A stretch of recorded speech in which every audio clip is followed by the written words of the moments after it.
Hi everyone, how are you all? I'm back with another session of Expert Roundup. Today I have a very special guest, Tariq, a very good friend of mine. He's into PPC business for quite long time. He's master when it's come to PPC, a pretty well-known guy when it's come to machine learning and other AI stuff. So he's here to speak with you guys on Amazon PPC or specific, I would say specifically on PPC plus how AI is taking care of all this crazy stuff. So before starting a discussion with Tariq, I would love to play a one clip of our new session that we people are starting with it. So do watch this video and then we will start with it. Just give me a.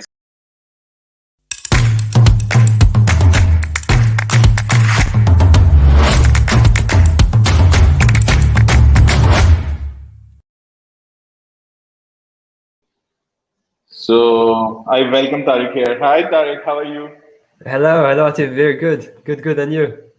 I'm doing amazing. I'm doing amazing, I would say. So, guys, Tariq is joining us from France. He is in France these days. He has been living here for a couple of years. I would love to say so much about Tariq, but I would love Tariq to say something about himself, what Tariq do, what is his specialized area when it's come to Amazon, how he started with Amazon journey, or for how long he has been into PPC business specifically. So let's hear from Tariq. Yeah. So, thanks for giving me the opportunity to talk a bit about PPC and machine learning. I love talking about this topic. And before going into details, let me give you a brief introduction of myself, where I come from. So, I was born and raised in Morocco until 18. Then I came to France to study engineering, and from that I stayed here, studied engineering, started working on a big French tech company in the research and development team, where I was a data engineer working on optimization algorithms. It's PPC for AdWords, not for Amazon. So basically, I've been in this advertising ecosystem, machine learning applied to advertising for almost 10 years now. Compared to my experience on this field, I'm pretty new on Amazon. I have only started 3 years ago on Amazon compared to my previous expertise that was more on Google and doing machine learning and optimization for Google the AdWords technology. So yeah, I'm a co-founder of M19, so a company that we created 2 years and a half ago with a couple of other engineers from Criteo. So we said, okay, we learned a lot of things. We know how to do algorithm optimization. There is a big opportunity on the Amazon space. Let's do it. Let's do it all together. So we left. We started the company, and here we are. So today we operate more than 200 clients, fully optimized, all ad formats, etc., etc. And I'm personally in charge of all the data analytics and machine learning part on the company in M19.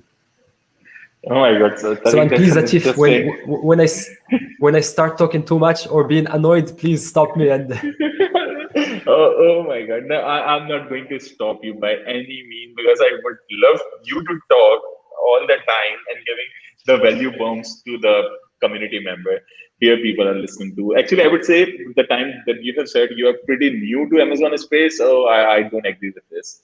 You have been into this space for the past 3 years, and I already listened to you on different platforms. We were together on one of the seminars, right? One of the yeah. webinars actually, and I listened to you first time, and I was amazed by the knowledge that you have when it's come to Amazon PPC, machine learning, AI, Yeah. all these different kind of things, and it caught my attention. Oh my God! And I was like, this guy is amazing. Tariq has a whole lot of knowledge when it comes to algorithms and different You, stuff. So you you, are not you, new to PPC, not you new know to what, Atif? Amazon. I am Yeah, cheating yeah. because what I used to do before working on M19 for Amazon, this company I was working for in the research and development team in the lab, we used to develop algorithms to operate on AdWords and also to operate for our own clients. So we used to develop algorithms that are the equivalent of A9 on Amazon. So if Yeah. it's equivalent for me to be working on Amazon, working off, and it's the same type of algorithms, it's the same logic.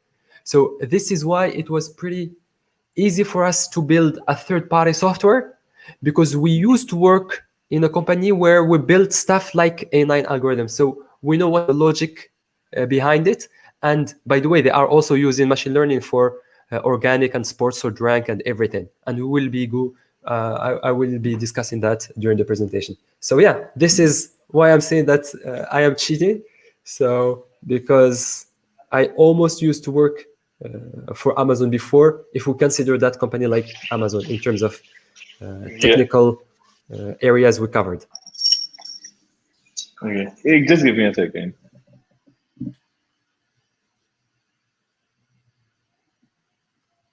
Okay. So we have received a very good comment at the beginning of this session.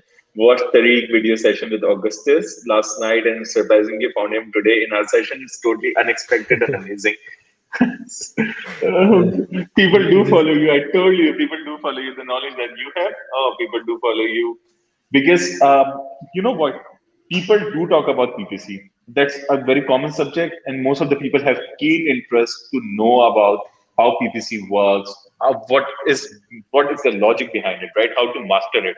But there are few people who talk about PPC plus the logic, plus the algorithms, and the system behind it. So it's always important to master the system. Once you know about how system works, you can excel it, right? And this is why I do follow you. I love to listen to you when it's come yeah, to AI stuff. So the yeah, AI, the word AI is pretty fancy. What do you love to say about the AI and machine learning? The word itself is yeah, fancy. yeah. You are right. I will be talking about some few actionable things and completely non-actionable thing.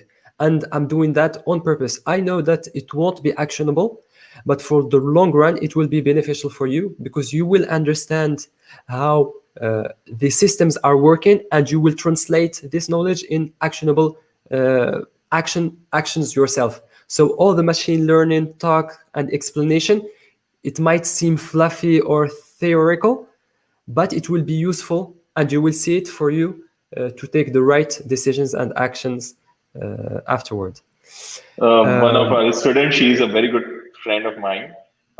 She said she just booked a demo with M19, and you are here. And she is an Amazon seller. She is an Amazon seller, and she is doing pretty good with Amazon. So I would love you guys to have a demo with her. She's too good when it's come to Amazon. A superwoman, I would say, from Pakistan. Amazon okay, great. superwoman. Yeah. but Uh, but so but but please yeah. don't book before understanding really what machine learning is and what we are doing, so as you won't be disappointed, because machine learning is not magic. So machine learning, it's uh, pretty simple. It's just doing math and statistic to automate a lot of actions. But the machine learning system, they always still need a human to be on top and do the strategy work to inject all this knowledge. The machine learning will be doing the actions at scale, at very super granular level, but won't be doing the business decisions and action on your side. And the easy example for that is when you have a product. If you want to launch it, for example, you and me, we know that to launch a product, you need to be very aggressive because you are not ranked organically. You need to have unprofitable ACOS at the beginning, but you will look at your overall metrics, and it's you who will decide that. It's not the machine. The machine won't tell you to launch a product you need to have a high ACOS. On this product, you feel that it's becoming profitable now, and then you took it on another phase, which is more let's make it profitable and reduce ACOS target. That type of reasoning, a machine learning can, like an AI system or a machine learning cannot do it. It's a human. But let's not go into that for the moment. Maybe we can start. I prepared some slide to have a structure for our talk. Maybe we can Okay, start from there. for sure. Let me add slides here. Okay, so here's a slide. Okay. So perfect. The agenda for the call will be this. I will try to answer this 5 question. Why you should spend money in PPC? I don't have shares on Amazon, so I'm not incentivized for you spending, but you need to be spending. And this is what I recommend friends and what I do myself for family brands. What is the link between sponsored and organic? There is a strong link, and you need to understand it. How to set PPC goals. Everyone here, everyone operating on Amazon needs to have these goals clear.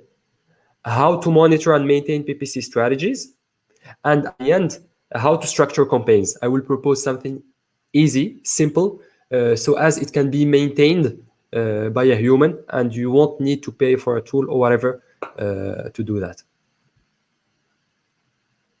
So the main reason why you should invest in PPC is this number, because more than 60% of real estate in page 1 is sponsored, either desktop, tablet, or mobile or whatever. This share of sponsored real estate is getting higher and higher. So if you don't pay, you won't be seen and you will miss sales. So it's as simple as that. So you need to spend, otherwise you won't be visible. It's as simple as that. Okay, so as you have already mentioned, that 60% of the product that showed on a first detail page of Amazon has been acquired by sponsored ads. So one, if someone is not running an ads, he's missing out the big opportunity, right? Yeah, exactly. And here is a very basic example. Omega-3, you see that everything in the red is sponsored. So there is very few space here that is not sponsored. So you don't pay, you won't be seen. This is search result page, this is product page. I guess all of you know that, but it's pretty important to emphasize on that, because when you put it this way, you see that everything is paid. So on this product detail page, everything is paid. Okay, Tariq, I just want to ask one thing.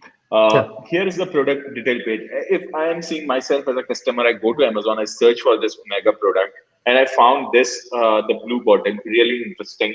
I opened the detail page for this specific product. Then what's the point of Amazon for showing other products on it sponsored on this detail page? Does it help customers to change his decision before buying this one? Because I already like this product far better than other products, and I'm actually about to buy it. Then what's the point of having another sponsored ad just below this add to cart, or below the bullet points, Yeah. or like far behind this other options, the other placements? Yeah, it's a very good point. There are different answers for that. The first one is, if you are already sure 100% that you will buy this product, we don't care whatever is displayed there, you will buy it and you won't click elsewhere. Second answer is, if you are not sure 100%, for Amazon, it's on their benefits to ease the user journey to discover other products if they are not sure 100%. And they will just display similar products that are promoted on this product. So if you are not sure, Amazon will drive people to other products that looks similar, that are sponsored on this product. And the last one is, it's not a good argument or answer, but when you do tech and or develop websites, you always want something to work for all cases. You don't want to have a specific page that is different when you land from outside Amazon or you land on Amazon. It's adding complexity on Amazon system to have two type of pages, two type of product listing pages, depending on the referral link where you are coming from. So Okay. and plus Amazon, it's there on their benefits too, because at the end, if you are you will be buying an omega-3, it's better for Amazon that there will be a sale on which they will get their commission, And if there is a journey before that with couple of sponsored clicks, they will just get on top more revenue, because Yeah. anyways they will get the revenue from sale and plus couple of clicks on the top that are paid. So yeah, Amazon, it's on their benefit to always display sponsored similar products. Perfect. Thank you for the explanation. Yeah. So second thing, organic against sponsored. What's the link? It's as simple as that. The link is the conversion rate. So the conversion rate, it's really important to keep that in mind. On Amazon, the conversion rate is important at search term and product level. So each search term, I'm not talking about keywords, because a keyword and a search term is very different. The search term is what the user is typing while looking for a product. A keyword is what the advertiser or the brand is using to match search terms. So the conversion rate is the link between organic and sponsored, and conversion rate makes sense at a search term for a product. So each product, when it's indexed on a search term or a list of search term, for each one of the search term, this conversion rate is the link between the two, and we will see that after. And what we need to optimize for and improve is this number. So here is a basic, a very simplified formula of how the model is done behind the scene. The organic rank, as I said, is defined for a given search term and a given product, and it's a function. It's a mathematical function of predicted CTR per search term product, predicted CR, and the price of the product. CTR is click-through rate. It's what is the share of impressions that get clicked. Conversion rate is the share of clicks that led to a sale, and the price of the product. So a combination of these three numbers leads to the organic rank. And the combination between the three is the machine learning algorithm. And inside each one of these three except the price that we know for a product, it has its own price. It doesn't need any prediction. For the conversion rate and the click-through rate, here again, it's a machine learning algorithm. It's a formula that estimates what is the likelihood if there is an impression of a product. If we show this product, what is the likelihood that the product will get clicked? And it's the same thing for the conversion rate. If a product gets clicked, what is the likelihood or what is the probability that there will be a sale? And this probability and likelihood is what is estimated by machine learning algorithms. So, and for the sponsored rank, again, it's also a sponsored rank can be defined only at a search term product level. And this is, by the way, all the ranking, the keyword tracker tools you need to specify the search term and the product, because otherwise it doesn't make sense. And this thing is a function, is a combination, and this combination is unknown for all of us. It's secret sauce of Amazon. It's A9 basically. It's a combination of predicted CTR, like above, predicted CR, predicted conversion rates, and the CPC. Here is the input that we have and that we add in Seller Central. So you see that you can have an influence on your sponsored rank, and you have an influence on your sponsored rank through the CPC, but you don't control it 100%. It doesn't mean that even if you put a super high CPC on a search term on a product, if it's not relevant, which means that the predicted CTR or predicted CR is low, the combination of the three will still not good. And this is why even sometimes with super high CPCs, you don't increase your sponsored rank and you don't see your product displayed on top positions. So this is the explanation for it, because it doesn't depend only on CPC. It depends on relevancy that most people talk about relevancy, and the relevancy, what it is, it's this predicted CTR and predicted CR. Oh my God, a detailed explanation about predicted CTR and CR. This is for the very first time I get into so much detail when it's come to PPC. So This is amazing, I and would say. it's really important to keep that in mind, because if you have that in mind, you will always think about it as when you do a change to your product listing, or you target a keyword, or you do ranking on a keyword, you always think, okay, am I doing something that will benefit to my conversion rate or to my click-through rate or not? If I'm doing something that will improve the conversion rate, it will be good, because it will improve your organic rank and your sponsored rank. So this is why I was talking about that. Yeah, yeah, and the differentiation that you have shared between search terms and the keyword, it's something that everyone should know, that Yeah, how yeah, yeah, search very term important. works and how keywords work. So most of the time, people consider keyword as the search term. They have literally the same meaning for both, although both are completely different. And you have mentioned this pretty clearly, that how these both are different, search terms and the keyword. Yeah, exactly. So here we don't care about the real details that I'm putting here, but it's just to give you an idea about how complex and why some common beliefs are wrong, that some people are saying out there in the market. So here I try to list some example of known inputs that machine learning algorithms like the predicted CTR and predicted CDR are using. So some of the inputs that are injected in these algorithms are the product title, the product description, the backend keywords, the product sales volume over different periods of time, number of pictures, number of reviews, quality of reviews, etc., etc. So all this, we call it features or input. These features are crossed and combined to give a new level of features. It's a second layer of features that are more complex, because you create them by combining the input features between them. For example, the title size intersection with search term.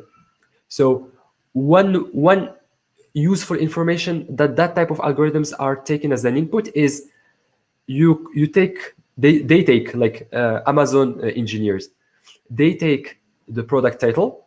It's a function. They don't do it product title by product title. It's through code. It's a function. You develop a function that will compute the intersection between a search term. So again, we are always talking about search term product. The search term, for example, omega-3, and its intersection with the title. If the title contains omega-3, the intersection between the search term and the title will be two words, omega and 3. The number of words in the intersection will be 2. So the combined input will be 2. So with that type of mechanism, they build a lot of, like thousands, if not more, of inputs that are injected in these algorithms. Other example is length of product description, distance between title and search term, average distance between backend keywords and search term, number of sales in last week, number of sales in last month, etc., etc. Why I'm showing you this is because sometimes people, they say, or they come up with, hey, I have a golden nugget. If you do a lot of add to carts, it will improve your ranking. Or if you put this keyword in your title or in this order, it will improve your ranking. Yes and I no, solely because agree with this. I solely agree with this. People usually come with this yeah, shady things. these things might have an impact because they are one out of thousands of inputs. Add to baskets, for Yes. example, add to cart, it's a relevant signal to compute if there will be a likelihood of conversion. So it will be one out of thousand. And the weight that Amazon algorithm is putting on each one of these inputs is evolving in time. So even if today the weight of add to cart is super high, it doesn't mean that tomorrow it will be the same. And it doesn't mean that from one brand to another, it has the same weight. I'm telling you how the algorithm is working behind the scenes. So if someone is coming to you saying, I know that if you improve this, it will 100% improve your ranking. This is completely wrong? It can, but you cannot be sure of it 100%. And the simple reason is there are so many inputs. They have different weights from one day to another and from one brand to another. So Yeah. it's super hard to reverse engineer that type of algorithms. Correct. Here it's just some examples I took from a couple of clients on M19, where it was pretty clear what can be the impact and the organic doping with PPC. It doesn't mean that when you do aggressive PPC, it will always stick and will be beneficial for your organic, because it's not only that matter. If the product is not good, the product quality is bad, or the demand is low, or competition is super aggressive, it will change the dynamics. So the first example here is you can see the graph with total sales and the cost.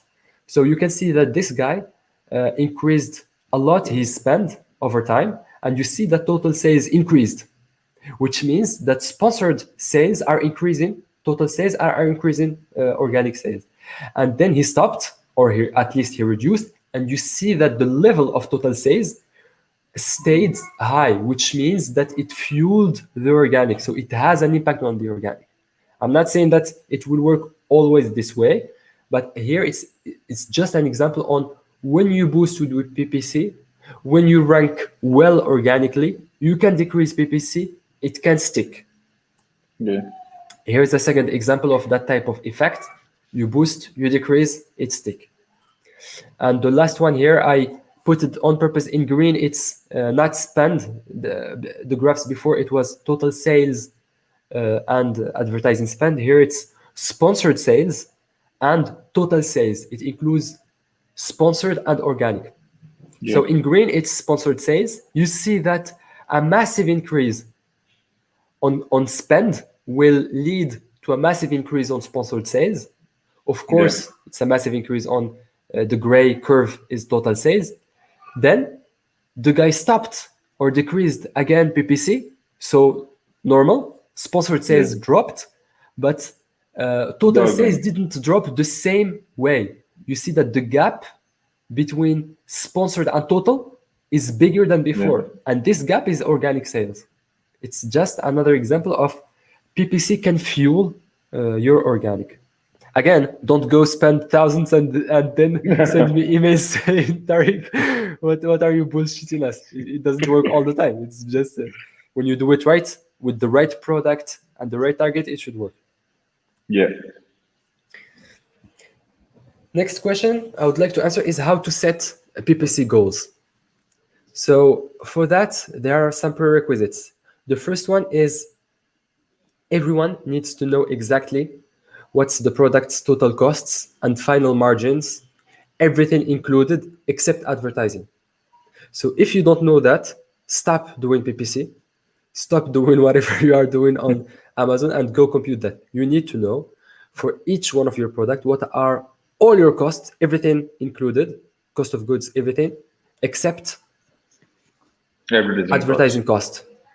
This will help you know what is your break-even to which you can go with PPC.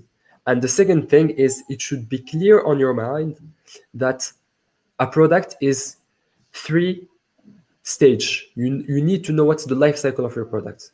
Launching phase, the product is mature, end of life. The mature phase, where it's profitable and where it's a cash cow, it's not all products can make it there. So it's either you launch, it work, it's mature, you can make money from it, and then it will die, or you liquidate your stock, or you launch, you don't see it picking, and you spend already 2 or 3 months. Okay, you stop, and it goes to the third phase, which is not the second one of maturity. Is it also important to keep it in mind?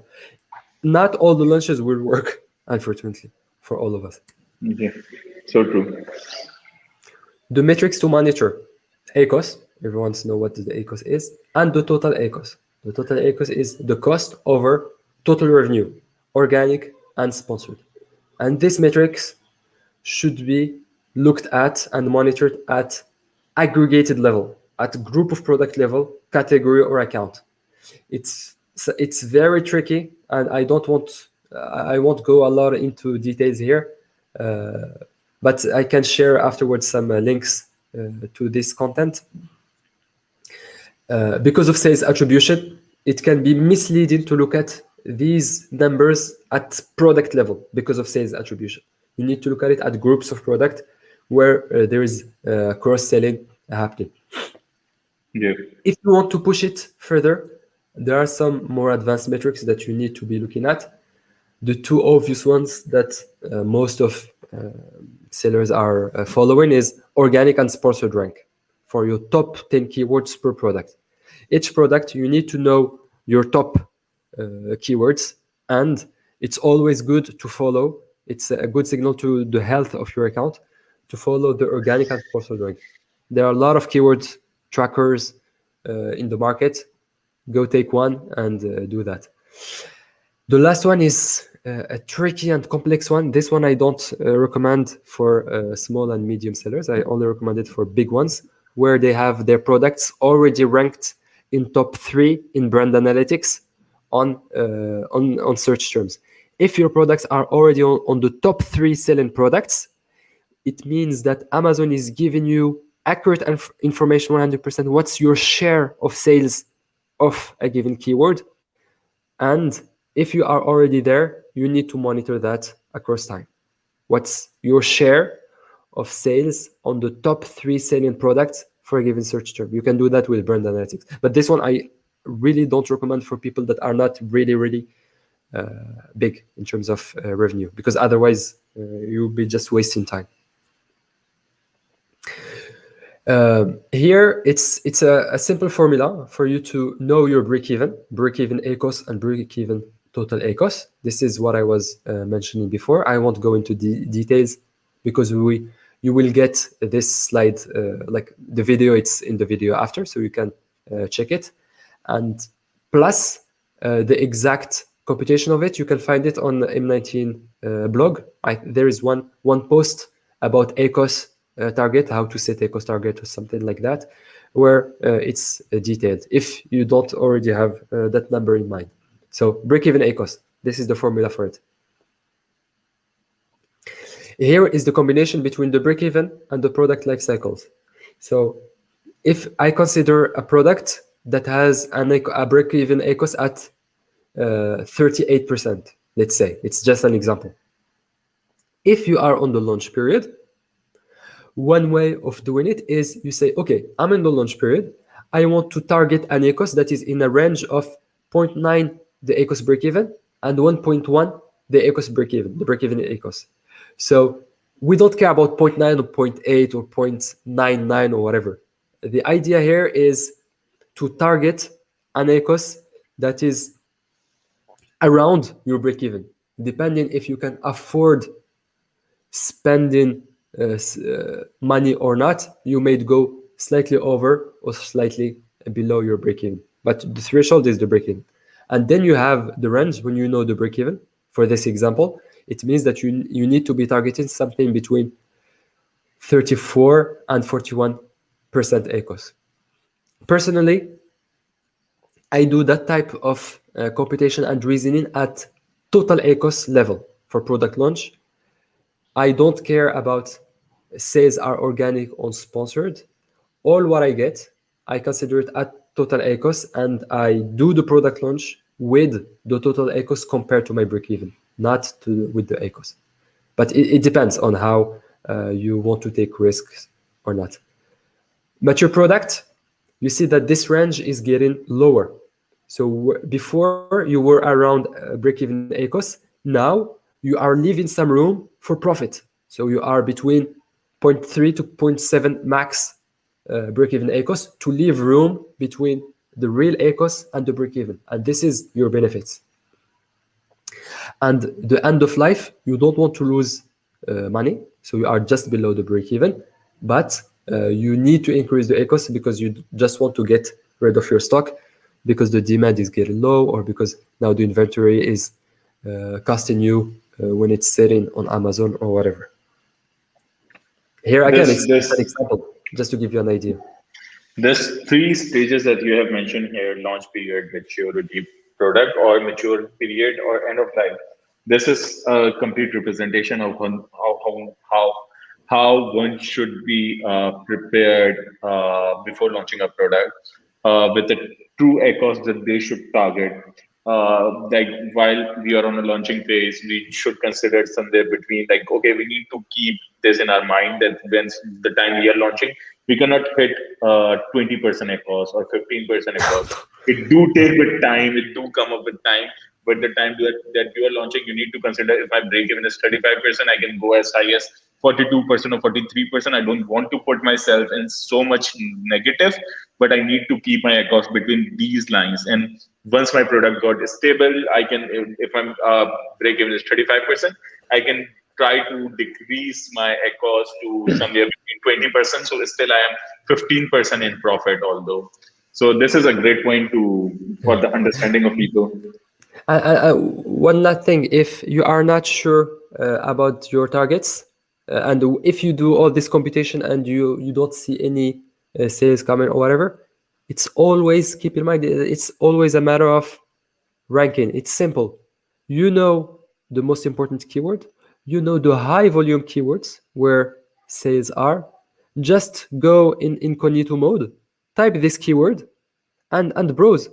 If you are not in page one, sponsored or organic, so you won't get any sales.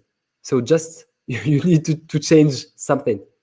Change your ACOS target, change your bids, try to make changes to your product listing, because as long as you are not ranked either organic or sponsored on it might seem stupid and obvious for you, but sometimes we forget about that. And the basic thing is, go check your high volume keywords and check where your product is. If you are not on top pages, just forget about sales. You need to be changing stuff there. Perfect, perfectly mentioned. So now that all this have been said, let's go over how to structure PPC. I will go pretty fast over the common mistakes. I did a pretty like different videos where I go into details for that. Here I won't go a lot into details, but I like just to remember to talk about them briefly before proposing the structure. So the common mistake is the overlapping matching types. The first one is, keep in mind that keywords are different from search term. Sometimes when you combine keyword targeting, it might result in making overlaps between your campaigns. The most obvious and the common one I'm seeing is people on an ad group that are adding the same, for example, smartphone toy as a broad and the phrase and exact keyword on the same ad group. If you add the same keyword in 3 targeting types, you are making overlaps between the 3. So you cannot control everything. So if you want to dig more into this topic, you will need to perfectly understand what's the difference between a search term and keyword, and you need to understand how the negation can work with combining the different targetings. So I won't get into details. You can check some of my other videos, or just there's a lot of content about it there. But just keep in mind, the more keyword targeting you put, the more overlapping you will make. And at the end of the day, Amazon will choose just the campaign with the highest bid, and you will end up paying the highest. Promoting same ASIN in different campaigns. So on Amazon systems, it's always second price auctions. So you say, okay, I'm willing to pay €1. Like, for example, your bid, no, in this campaign, your bid is €6. Okay. No, sorry, you have different bids because we have multiple campaigns that are promoting the same product for the same keywords. This is where there are overlaps. Campaign 2 is bidding €8, campaign 1 is bidding €6, and your competitor is bidding €4. Because you have this overlap, you might end up paying something around €6 because you were the second priced guy. But if you were not overlapping between promoting same ASIN in different campaigns, the second guy behind, it's not yourself, it's not your second campaign, but it will be the competitor that is at 4. And here you will end up paying something around 4. So you reduce your cost because you have a clean structure with no overlapping between campaigns. And the main reason for that is the second price auction. Second price auction is everybody in the auction. An auction is happening, by the way, each time a search term is written by a user. There is an auction on the backend on Amazon saying, okay, I have this search term. I have a lot of brands that are willing to get this search term. Each brand are willing to pay X amount of money. They sort them and they take the highest, the second, the third, the fourth, and they put them as sponsored. And you pay the price of the guy just below you.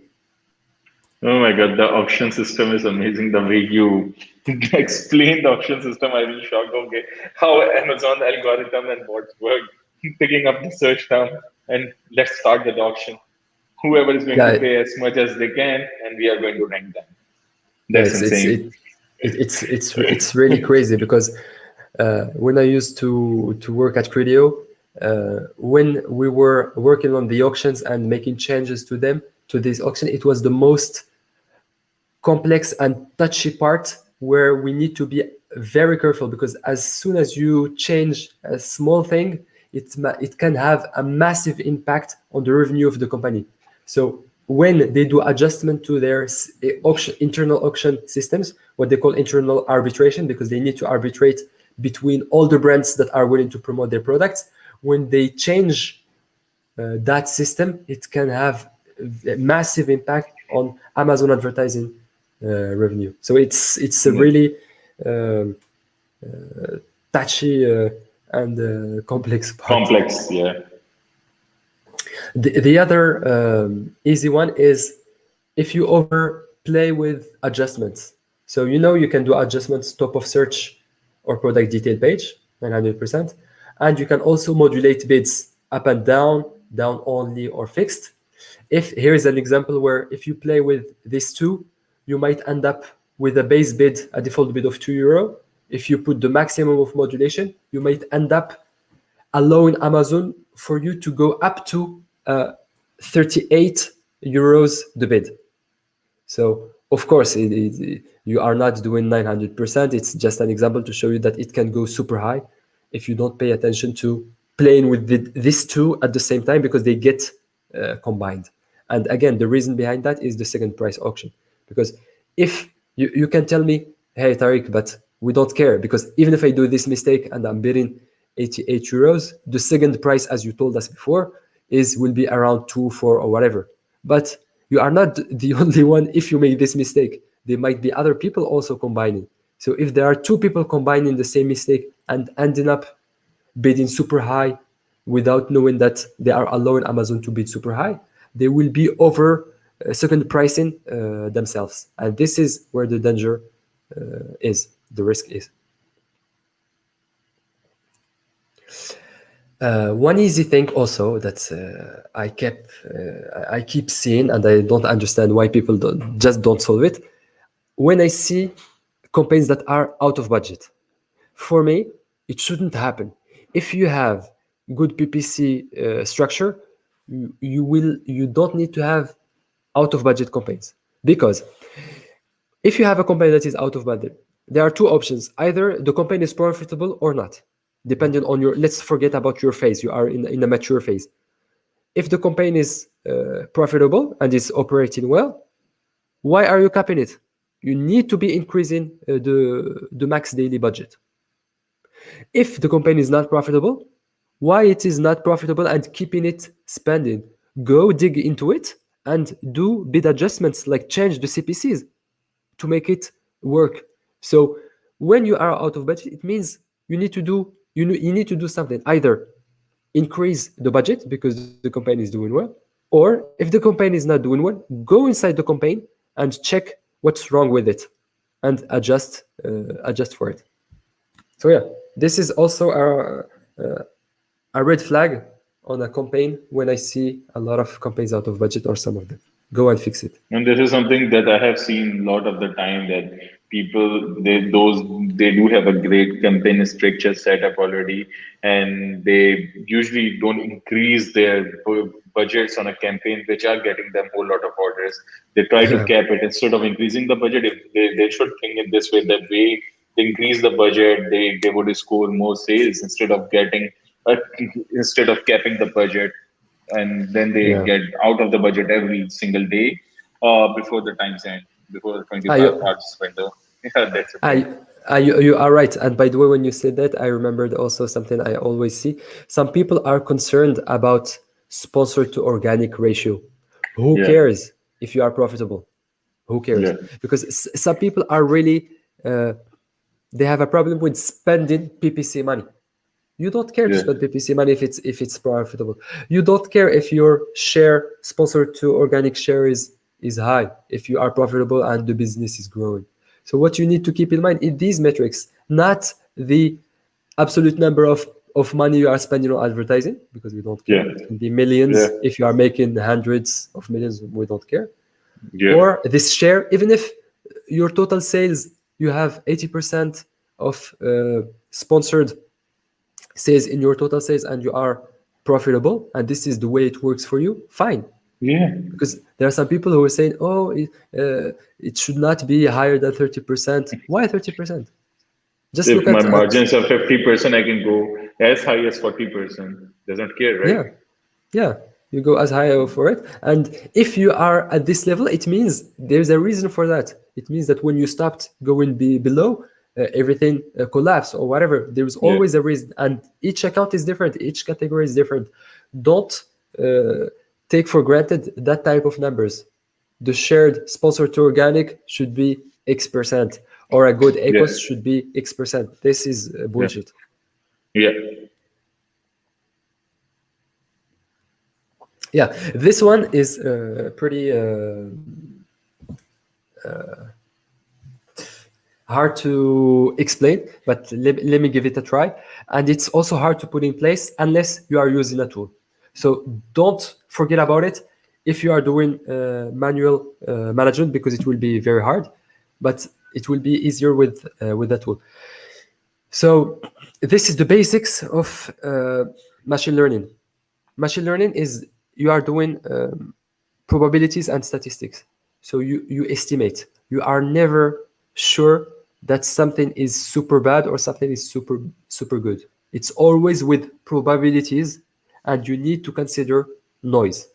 So here the idea is when you have a bad keyword, bad according yeah, to a criteria like the ones that are used in rules. For example, ACOS is over X%. And this is what I used to do this experiment. I said, okay, a bad keyword is a bad keyword, a bad search term, sorry, is I'm using keyword because it's easier to explain with keyword. A bad keyword is a keyword with an ACOS that is over, I don't know, 50%. I don't remember what was the threshold here, is 50%. Then I consider this pool of keywords and I consider two periods, period 1 and period 2. And they say, okay, if during, I use period 1 to define the bad keywords, and they say, okay, if at the end of period 1, I stopped bidding and sponsoring these keywords, what will happen during period 2? It can be 1 month, after a month. This is a way for me to estimate what would have been the impact of stopping bad keywords instead of just adjusting the bids of bad keywords.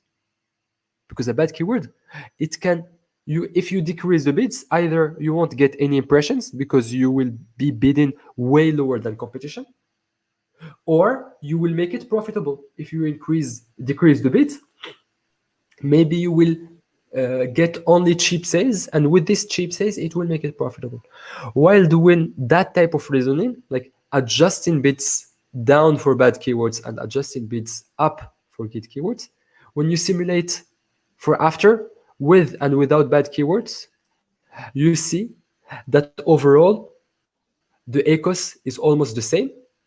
Without bad keywords, if I remove them, I would have got an ACOS that is slightly lower, and it's almost the same here, 30.3%. And if And if, with the bad keywords I kept that I didn't stop, but I adjusted the bits, what happened is I had almost the same echoes, but my Yeah. total sponsored sales are higher, which means that I got some cheaper sales on these bad keywords that I kept. So yeah, so here, unless the keyword is really irrelevant, if you are selling, I don't know, shoes and the keyword is a keyboard, yeah, this one stop it. But if it's kind of related in the same category, instead of stopping it, because you will, if you do it based on a rule or on a threshold, you will be stopping seasonal or sometimes good keywords because it's just statistically not significant. I would suggest you better just decrease the bids to give Perfect. it a chance for the future. Perfect. Most of the people, what usually I have seen, they remove such keywords and they never use it because they never found the relevancy. They were like, okay, I'm selling a shoes and that's a keyword related to shoe rack or shoe organizer. Probably this keyword is getting you sales, but they don't find it relevant and they move it. They put it in a negative instead of Yeah. using it for the campaigns for the greater good. Yeah, exactly. And from time to time, it will get you sales. So Yeah. keep that sale, but just adjust the bids so as it won't be to make it a profitable sale. But again, it's hard to do manually. This I only recommend for people that are using uh, tools or machine learning tools or whatever. Yeah. So a simple recommendation structure. I always love simplicity, and this is the best way, in my Hmm. opinion, to do it, especially if you want to keep it clean and maintain it over time, because there are a lot of sexy good strategies that I can explain and present you, but if you are unable to understand it after and to maintain it, and you will break it after with overlaps and everything, why doing that? So for me, this is the optimal, like the simplest, that is maintainable by a human. So first thing is an exploration campaign in automatic. So important thing here is in auto campaign, you need always to have as negative all the keywords that you are targeting outside this campaign or the auto campaign, and you need to negate all the products that are targeted outside this campaign. So an auto campaign, you need it needs to have enough. Usually, it needs to have a low bid because you already extracted relevant and high selling keywords that you will be and competitors that you will be managing manually. Since this auto, it's an auto that was uh, emptied from good keywords, usually the bid should be high. First thing, an auto, when you remove good keywords from it, bid low, and don't forget it needs to have negatives because you are targeting outside it. Second thing, very important in auto campaigns or in generally, always put at most one ASIN or one parent ASIN per ad group. Otherwise, you will lose and you won't have the data at search term product level. When you put different ASINs or parent ASIN in the same ad group, when you look at your reports, you cannot see the search term for which one of the products that are in the ad group that got the sale. Very Yeah. important to keep in mind. Second part of the structure is high volume. So this one is number 2 and number 3. 2 manual campaigns, 1 keyword targeting, and 1 product targeting. Personally, I prefer to do only exact because I want to have control over what's getting matched into the campaign. So you need to know your 10, 20, maximum 30 high volume keywords. They need to be in an isolated campaign, and each product need to be separated in its own ad group or in one campaign. The same thing you will do with products, competitor products to target. One campaign with at most 20 or 30 maximum for high volume competitors if you want to go for them or not. If you don't want to go for Yeah. them, just decrease the bids there or pause this campaign. It depends. There is no general rule. Test it and you will see if you are getting profitable sales from them or not. And the last part is the long tail. See it as a long tail. All the remaining keywords, relevant keywords that are not high volume, not the top 20 or 30, whatever, put them in either exact or phrase, but don't mix the two. And here you won't be optimizing keyword by keyword because you won't have enough data keyword by keyword, but do it at ad group level. Look at the performance of the ad group and put a default bid at the ad group. It can be the same for everything, and do the adjustment at ad groups. It will be easier for you to manage. And it's the same thing for product targeting for the long tail competitors. By long tail competitors, I mean all the other competitors that are not having hundreds and thousands of reviews. So it makes it clear all what is targeted from 2 to 5 should be negated in 1.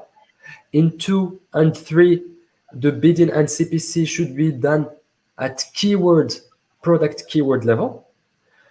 And the CPC management for 4 and 5 don't need to be at keyword level because you will be putting hundreds of thousands or whatever. Do it at ad group level at the default bid that will be applied to all of them.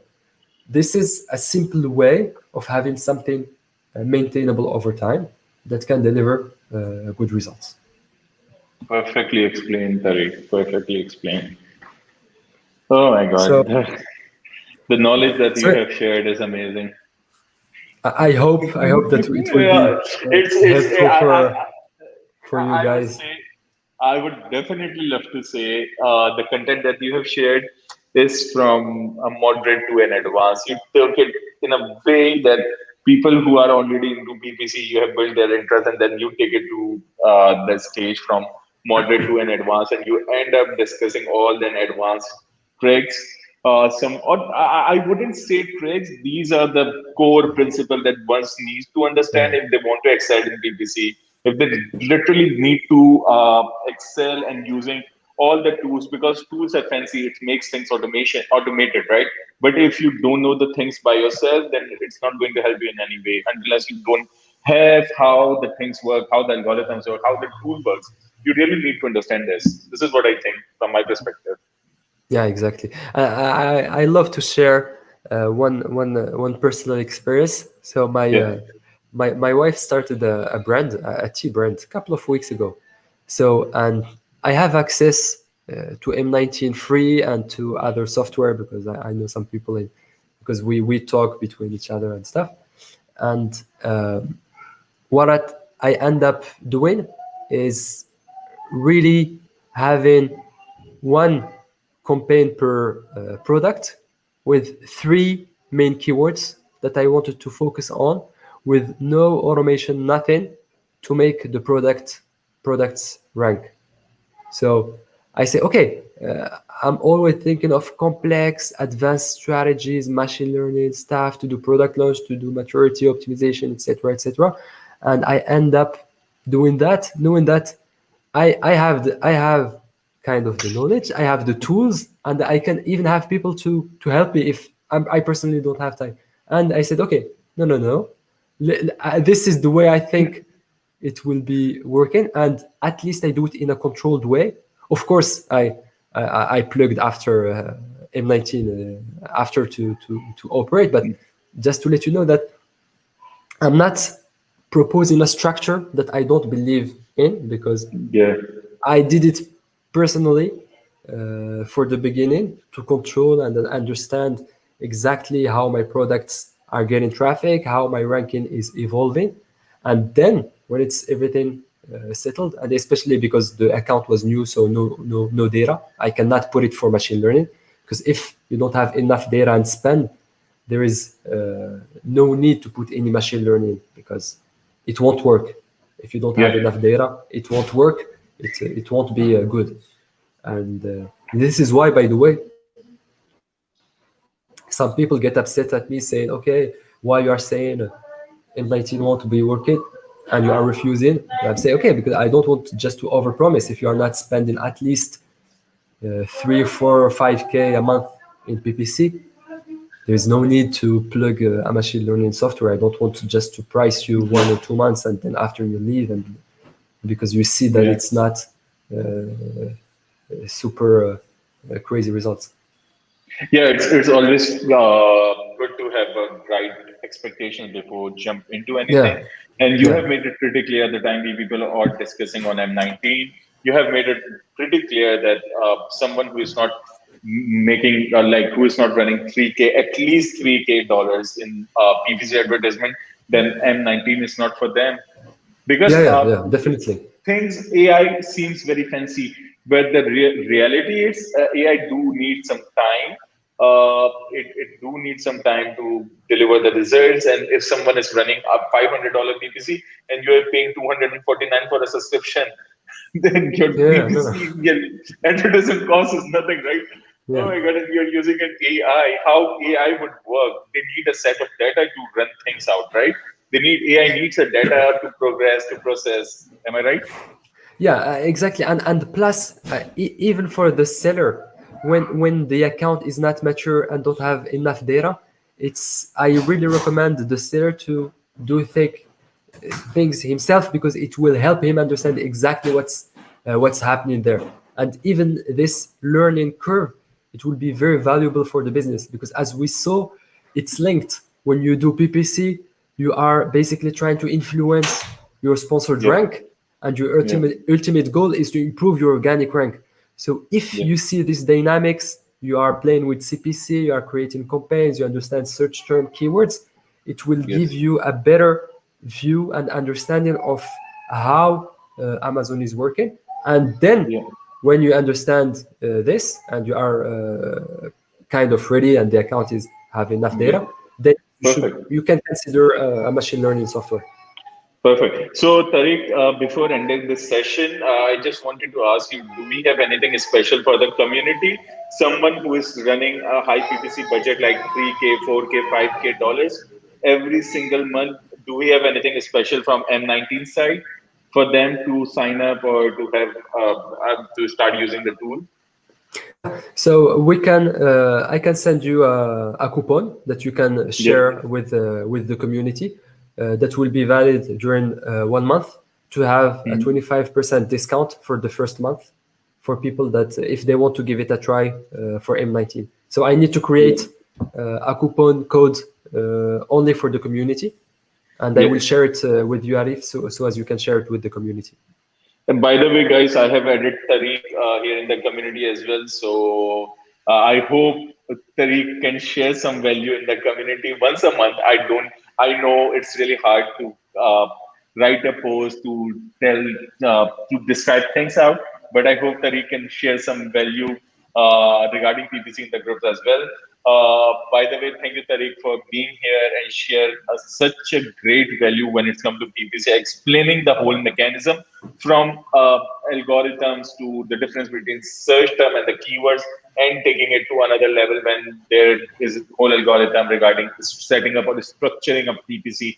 And thank you for the discount that you are going to offer for the community. I would request everyone, those who are already been spending more than $3,000 on PPC every single month, they should go and opt M19 instead of people who are just starting their launches, or who are only spending $1,000 or $1,500 PPC. So it won't give you the right value, right?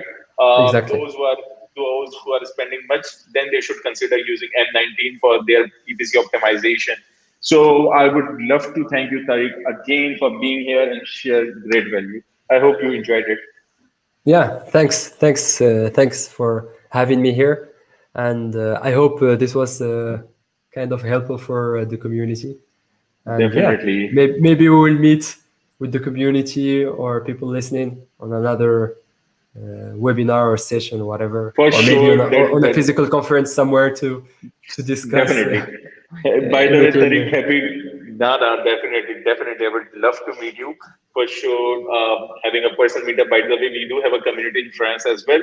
Our Extreme Commerce community, our students, they are in France. Probably I would travel and have a great chit chat or live session there as Yeah, well along with you. So I would say happy Ramadan, Tariq. Thank you so much for being yeah, here. thanks. Uh, Thank you. We have great feedback from most of us, from most of our audience. They love it. See you soon, Tariq. Have a Thanks. nice day. Have a good day.